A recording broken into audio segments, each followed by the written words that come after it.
Які лёс мемарандуму, які планавалася ці меркавалася, магчыма, падпішуць сёння аб узаемаразуменні? Вот такі дакумент чакаўся ці не?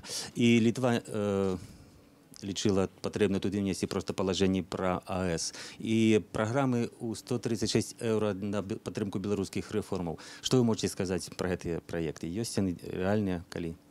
Магчыма, вы маеце на ўвазе пагадненне аб прыярытэтах партнёрства? Нешта так, як оно выглядае, назву дакладную не ведаю. Я ўжо сказаў, што мы зараз знаходзімся на фінальнай стадыі абмеркавання гэтых прыярытэтаў партнёрства. Гэта праграма, па якой мы будзем супрацоўнічаць з еўрапейскім звязам да 2019 года. Ніякіх там цяжкасцей няма, там праходзіць. А гэта не бачу ніякіх перашкод з боку Літвы. Я лічу, што наадварот Літва можа быць зацікаўленая ў тым, каб паміж Беларусю і еўрапейскім звязам існавала сапраўднае пагадненне, на аснове якога будзе развівацца наша супрацоўніцтва.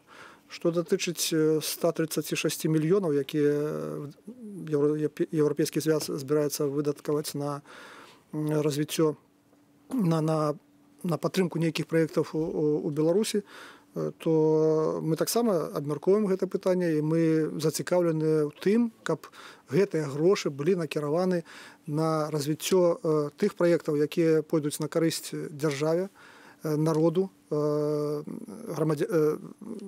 нашаму грамадству. І я лічу, што ў нас вельмі много, скажем так, сфер, дзе могуць быць рэалізаваны гэтыя праекты. А гэта могуць быць вельмі розныя праекты. Я разумею, што вы маеце на ўвазе. Маўляў, гэтыя 136 мільёнаў пойдуць на развіццё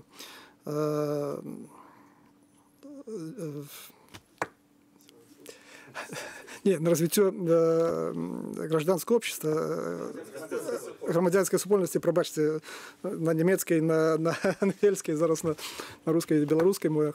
На развіццё грамадзянскай супольнасці я не бачу ў гэтым ніякай бяспекі. Мы абмяркоўваем з нашымі партнёрамі ўсе праекты. Мы лічым, калі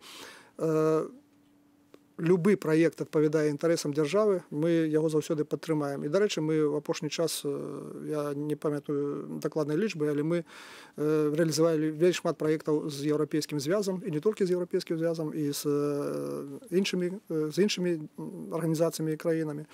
І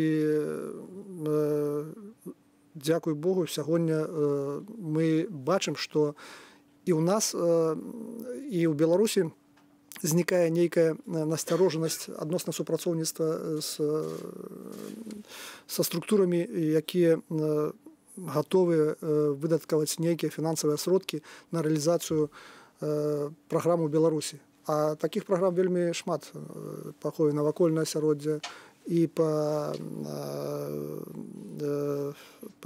напрыклад, па праграму сферы мясцовага самакіравання і гэтак далей, і гэтак далей. Это не последний брифинг министра иностранных дел. Пресс-служба ответит на ваши вопросы.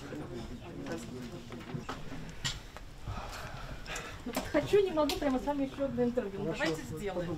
Спасибо. Я